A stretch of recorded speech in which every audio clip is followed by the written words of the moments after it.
Esta sección del libro de Marcos, capítulo número 3, es la última sección y va desde el versículo número 20 hasta el versículo 35. Y Marcos lo que va a hacer en esta sección es la primera vez que hace esto, y lo va a repetir en siguientes capítulos, es que hace una historia sándwich. Y básicamente, en los versículos 20 y 21 te cuenta una historia, hace una pausa para contarte otra historia y luego concluye con la historia que comenzó. Es decir, es como si fuese un sándwich y eso también lo va a hacer en el capítulo número 5 cuando se cuenta la historia de la hija de Jairo y la mujer con flujo de sangre. Es algo que Marco comienza a hacer. Yo quiero que juntos podamos estudiar esta última lección o esta última sección del capítulo de Marcos, capítulo número 3, donde se habla de la blasfemia en contra del Espíritu Santo. ¿Qué es la blasfemia en contra del Espíritu Santo? ¿Cuál es el pecado no perdonable que Jesús hace referencia aquí? ¿Y qué realmente está pasando en la historia? Vamos juntos a la Biblia, al Evangelio de Marcos, capítulo número 3, versículo número 20. Antes de entrar aquí a la historia, quiero contarte que Marcos viene contando un sinnúmero de interacciones entre Jesús y los fariseos. Y mientras Jesús está luchando con los fariseos, hay una batalla en la cual se intensifica. Y aquí justamente hay una comisión que viene desde Jerusalén, posiblemente miembros del Sanedrín, y vienen a acusar a Jesús como alguien que está poseído por un espíritu. Mientras, anterior a esto, la familia de Jesús, los parientes de Jesús decían que él estaba fuera de sí, fuera de su mente, que Jesús estaba loco. Los ataques vienen de su familia cercana y de los líderes que sabían de teología desde Jerusalén. Así que una oposición muy fuerte en contra de Jesús, los discípulos ahí mirando, aprendiendo. Juntos vamos a ver cómo este texto bíblico nos ayuda a ver mucho mejor cómo Jesús manifiesta su poder, cómo Jesús muestra su gracia y quién realmente es la familia de Dios. Veamos juntos lo que dice la Biblia en el versículo número 20. Dice que luego de que Jesús llamó a los 12, volvió a casa en su epicentro, en su cuartel, en su lugar donde él hacía ministerio, principalmente en Galilea, en la región de Capernaum, posiblemente la misma casa que hace referencia en capítulo 2, versículo número 1, cuando cuenta la historia del paralítico. Al parecer Jesús se movía bastante y se movió desde la sinagoga hasta el mar, desde el mar hasta el monte y desde el monte volvió a su casa en Capernaum. Así que seguimos leyendo la historia bíblica que dice, volvió a casa y se juntó de nuevo tanta gente, otra multitud, otro momento. Qué cansado estaba Jesús posiblemente. El texto dice que había tanta gente que ni siquiera podían comer pan. Jesús vuelve a casa, mucha gente y no pueden ni siquiera comer. A veces uno llega a casa y tiene deseo de sentarse, comer, tranquilo, pero en el caso de Jesús había tanta gente que no le dejaban comer. ¿Cuáles eran esas personas que estaban con Jesús? Posiblemente parte de la multitud que le estaba siguiendo. También la familia de Jesús se había acercado, sus parientes específicamente, y fariseos que venían desde Jerusalén. El texto dice que, versículo 21, cuando lo oyeron sus parientes, este término parientes no se sabe si era su mamá y sus hermanos y hermanas, o si eran personas cercanas a Jesús. Posiblemente hace referencia también, como dice aquí en el versículo número 31, que la madre de los hermanos de Jesús vinieron. Posiblemente estos parientes sean similares aquí en la historia. Eso no está muy claro, pero aparentemente estos eran los parientes que fueron a ver a Jesús. Vamos a seguir mirando. Cuando oyeron sus parientes, vinieron a llevárselo. Anote bien lo que está pasando aquí, porque decían, está fuera de sí. Justamente hay varias palabras que quiero mencionar aquí. Número uno, parientes, posiblemente su familia cercana. Llevárselo indica que ellos no venían a seguirlo, no venían a seguir a Jesús, sino que ellos venían a tomar control sobre la vida de Jesús.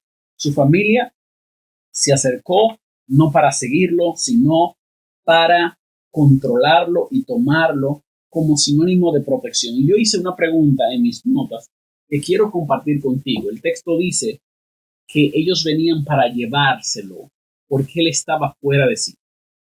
¿Quieren proteger a Jesús de las autoridades o querían preservar la reputación de su familia ante el público que estaba siguiendo a Jesús?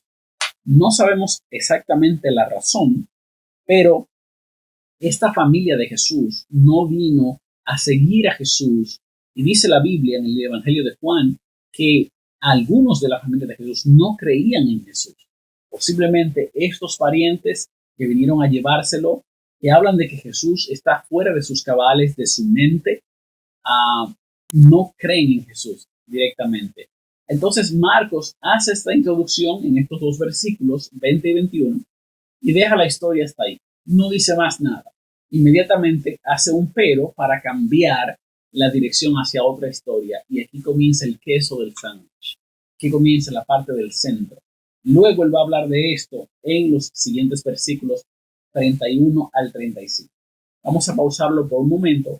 Volveremos a esto, pero luego de leer lo que dice el versículo 22 hasta el versículo 3.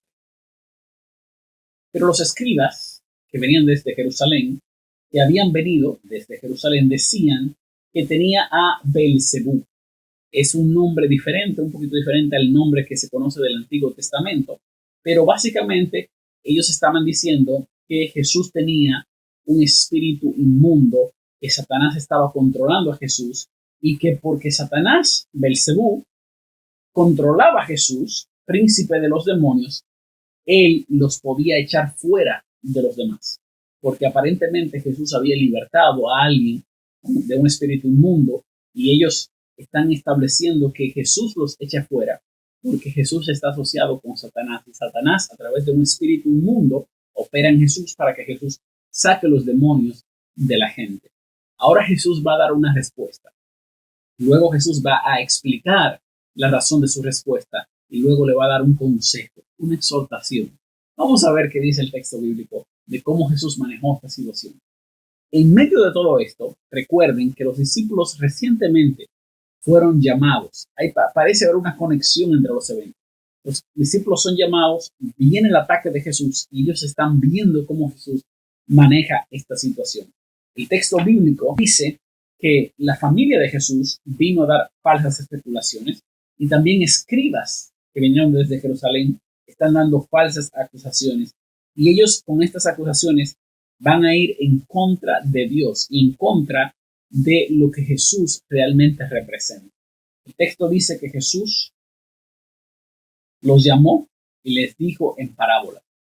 Esto aparentemente de que los escribas habían venido de Jerusalén y que decían, no fue que hablaron directamente a Jesús, sino que estaban mencionándolo con la gente para, número uno, quizás disminuir la autoridad y la popularidad de Jesús. Número dos, para contrarrestar el hecho de que alguien que estaba en Galilea no podía tener una mejor teología que la gente de Jerusalén.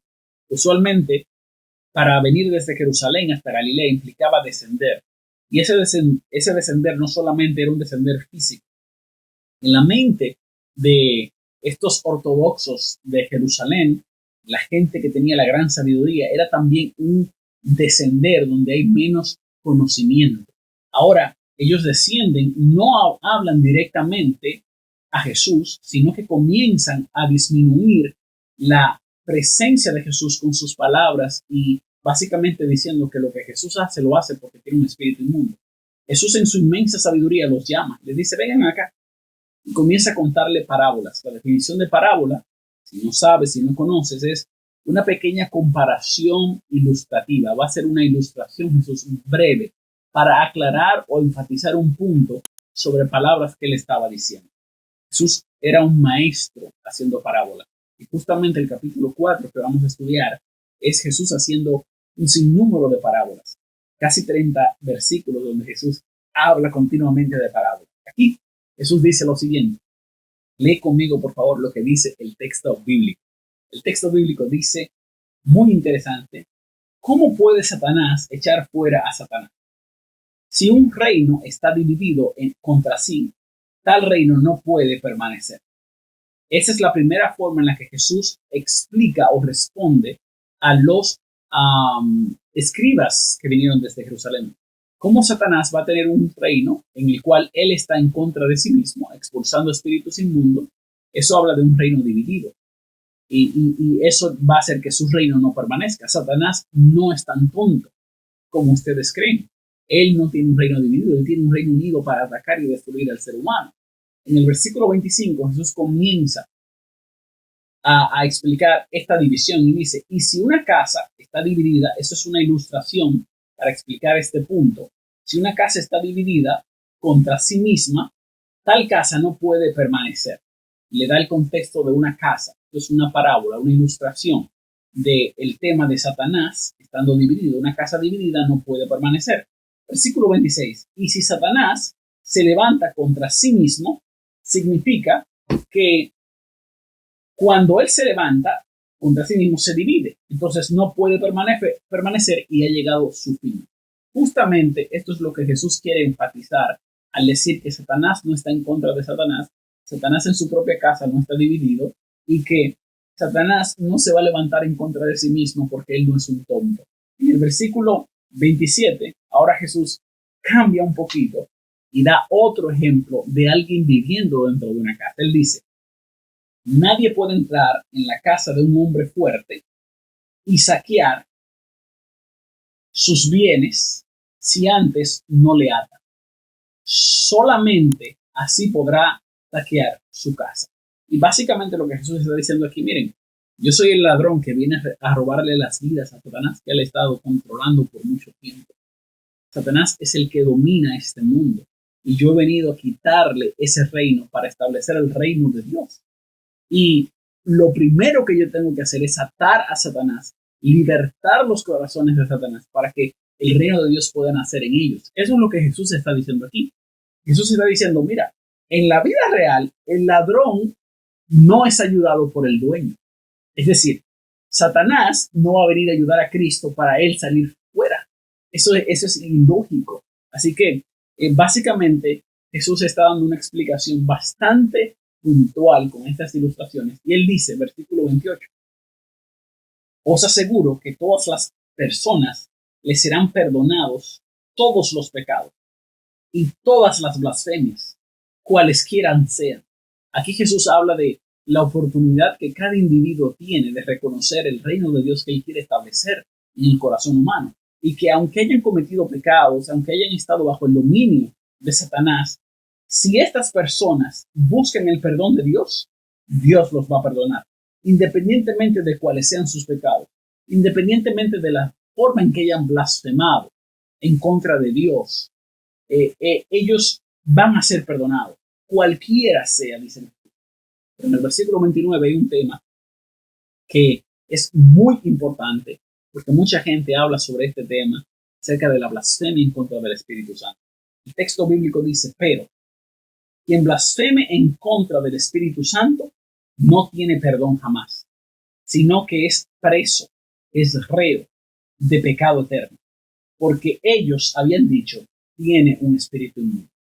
¿Cuál es la blasfemia en contra del Espíritu Santo y qué exactamente es lo que Jesús está diciendo en este momento?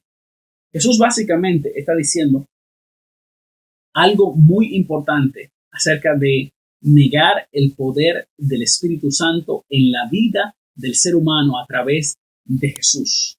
Lo que está pasando aquí es que si hay alguien que niega que Jesús viene con el poder del Espíritu a transformar la vida del ser humano y dice que eso es el espíritu inmundo, que eso es Satanás, eso es una blasfemia.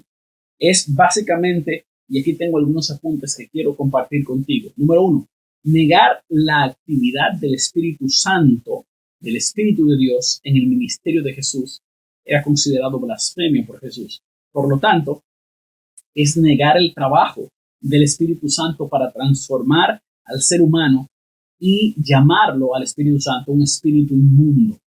Es básicamente que su pecado es imperdonable porque se rehúsan a caminar el sendero del perdón. No necesitan el perdón, no reconocen la necesidad del perdón y no permiten que el Espíritu Santo trabaje en su mente. Ahora, todo aquel que busca el perdón de Dios, Dios lo recibe.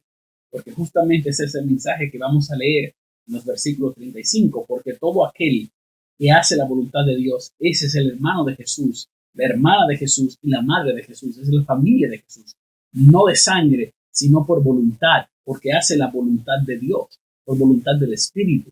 Así que tenemos la oportunidad de pasar de una vida de errores, de blasfemias, de pecados, a una vida que hace la voluntad de Dios y que cambia para ser parte de la familia de Dios. Pero para eso hay que caminar el camino del perdón. Hay que reconocer que el Espíritu Santo obra a través de Jesús para transformar nuestras vidas y que también quería hacerlo a través de Jesús en aquel tiempo. Mucha gente hoy en día no reconoce a Dios.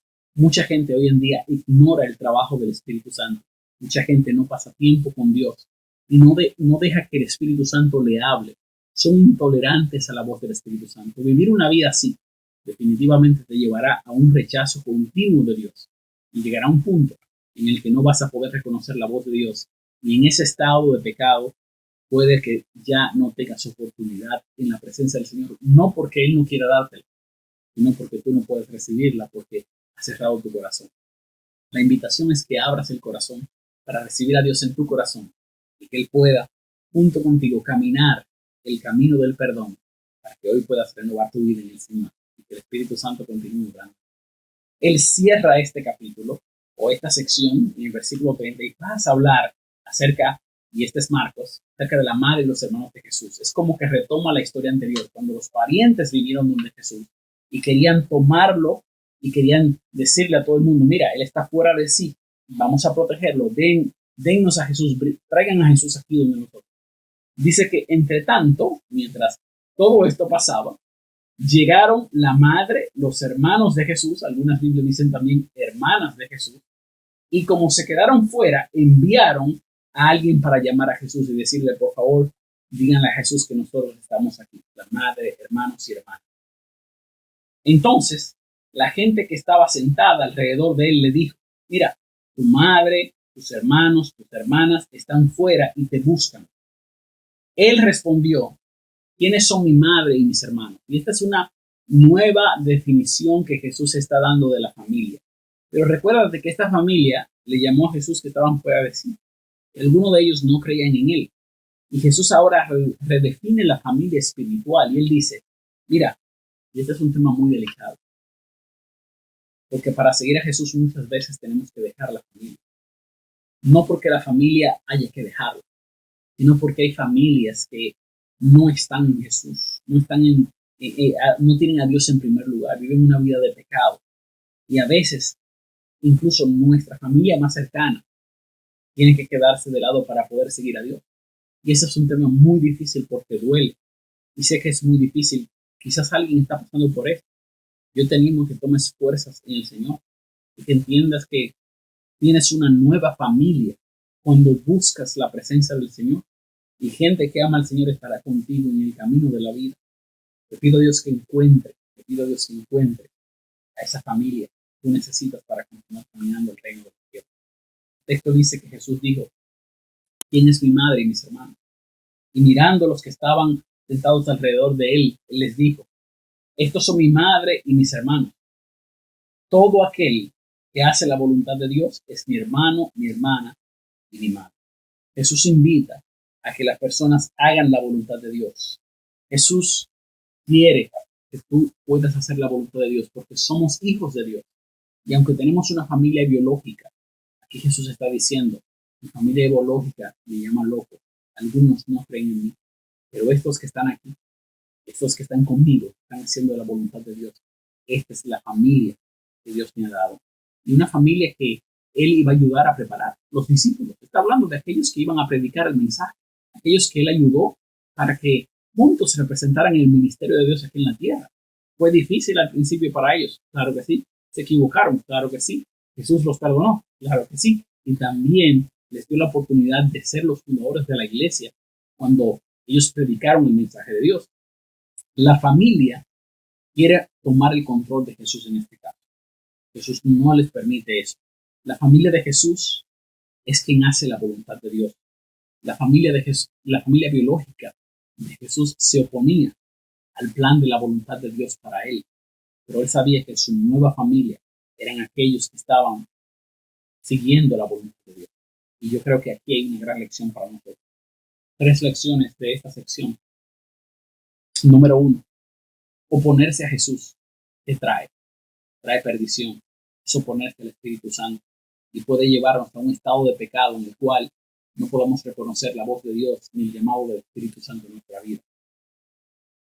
Segunda lección que aprendemos, un continuo aprendizaje de los discípulos. Ellos saben que tienen que aprender de Jesús, que tienen que continuar haciendo la voluntad de Dios. Y yo quería compartirte algunas lecciones que yo aprendí de estos discípulos. Ellos aprendieron a estar en asociación y educación con Jesús. Jesús los designó, los constituyó, en primer lugar, ¿para qué? Para estar una temporada con su maestro, viéndole y oyéndole y aprendiendo todo lo que él quiso enseñar. Para ellos, tal realización significaba una educación espiritual. Eso es lo que Jesús estaba haciendo con los discípulos. También hay un tema de misión allí. En segundo lugar, y en estrecha relación con lo procedente, el nombramiento fue para ser heraldo, para predicar, para llevar el mensaje. Los que reciben de Dios deben transformarse en dadores de lo que Dios les ha dado. Los discípulos deben convertirse en apóstoles, deben compartir con otros lo que están recibiendo de Jesús. Han de promulgar el mensaje de salvación por medio de Jesucristo. En un sentido, fueron investidos con su autoridad, con la autoridad de Cristo. Tan real fue esta autoridad que Jesús llegó a decir: el que os recibe a vosotros, me recibe a mí, y el que me recibe a mí, recibe al que me envió. Iban en nombre de Dios. Primero fueron enviados a las ovejas perdidas de la casa de Israel, luego a todas las naciones, y luego a todo el mundo. Y hasta nosotros estamos llamados a continuar predicando el mensaje de Dios. Jesús le dio autoridad para expulsar demonios.